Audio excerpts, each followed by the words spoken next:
All right, let's jump right into today's explainer. Did you know that learning a second language actually physically alters the gray matter in your brain? It's true. It makes your mind way more adaptable. And in our deeply interconnected world, language is basically the absolute ultimate connector. Think about it. Every single time we speak, we aren't just transmitting raw data. We're sharing a piece of ourselves. So today, we're going to break down how a structured approach to learning multiple languages can completely reshape a student's entire future. We're going to look at this incredibly effective educational framework that proves every language tells a unique story and absolutely every learner deserves the chance to be heard.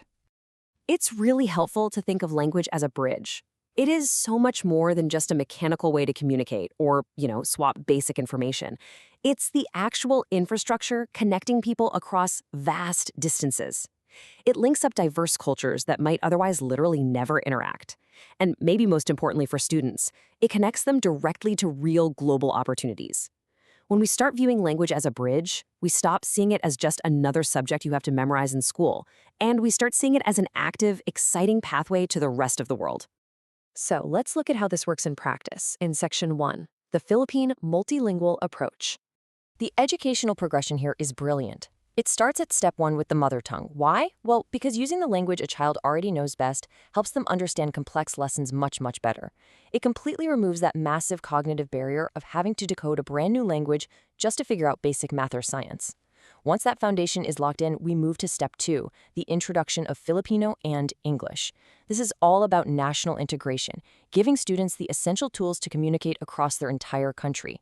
And finally, we hit step 3, where foreign languages are brought in. This step-by-step progression is a real game changer because mastering the local language first actually builds the foundational stepping stones required for national and, eventually, global fluency. To build that global fluency, the system strategically introduces Japanese, Korean, Mandarin, and Spanish as these students grow. By consciously teaching these specific languages, the curriculum is deliberately preparing students to engage directly with the global community. And these aren't just random choices, right? These are major languages of international commerce, culture, and diplomacy. Giving students access to these languages is practically handing them a master key to the wider world. Which brings us to the core philosophy of this entire system. Learn locally, connect globally. I absolutely love this phrase. It perfectly captures the journey. The educational experience starts intimately, right there in the local classroom, speaking the language of the student's home and community. But it definitely doesn't stay there. It gradually and deliberately zooms out, expanding the students' horizons until they're fully equipped to connect on a truly international scale. Which brings us to Section 2, why multilingual education matters. This whole approach rests on 4 main pillars: better communication, academic excellence, global opportunities, and cultural appreciation. By allowing kids to learn in a way that just naturally makes sense to their developing brains, this system directly strengthens their critical thinking, and that organically leads to academic excellence. But, it goes way beyond test scores. It fundamentally develops a deep respect for different cultures. When you understand someone else's language, you begin to understand their worldview. It's a framework designed to create not just smart students, but really well-rounded, empathetic global citizens. Let's dive deeper into that balance in Section 3, going global, staying local. Think about the sheer volume of opportunities this unlocks. International education allows students to collaborate in real time with peers across the globe or absolutely thrive if they study abroad. It unlocks employment in high-level international careers that would otherwise, frankly, remain totally closed off. In research, it empowers them to access a massive global pool of knowledge and comfortably contribute their own findings to it. And through cultural exchange, students can actively participate in global conferences and highly diverse events. These aren't just abstract ideas. These are direct, tangible bridges to the wider world that empower learners to really take charge of their own futures. Now, there is sometimes a fear that participating in a diverse global world means kind of losing who you are locally. But this system proves the exact opposite. Maintaining pride and a Filipino identity is actually the very foundation of true global competitiveness. That mother tongue foundation ensures that as these students step out into the massive interconnected world, their roots back home remain incredibly strong. In bringing those two ideas together, that beautiful synthesis of local roots with massive global reach has one ultimate goal: building globally competitive learners. It is all about empowering confident citizens who can walk into literally any international room, whether that's a corporate boardroom, a cutting-edge research lab, or a cultural exchange program, and know without a doubt that they belong there and that their voice matters. So this naturally leads us to a pretty pivotal question.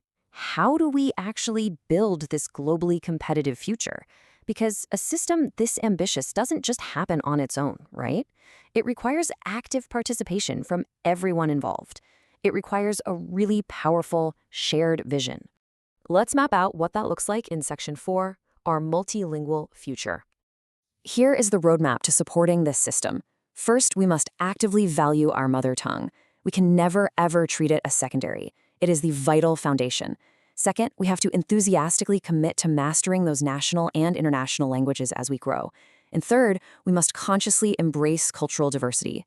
When a community stands together to do these three things, we create truly inclusive classrooms.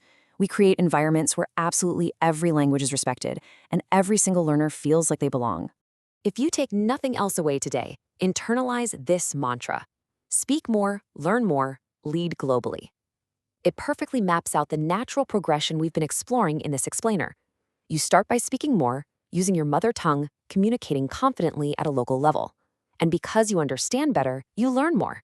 And then because you're learning more and aggressively expanding your linguistic toolkit, you are eventually empowered to lead globally. It's just an incredible chain reaction. Looking at the big picture, multilingual education isn't just about speaking different languages.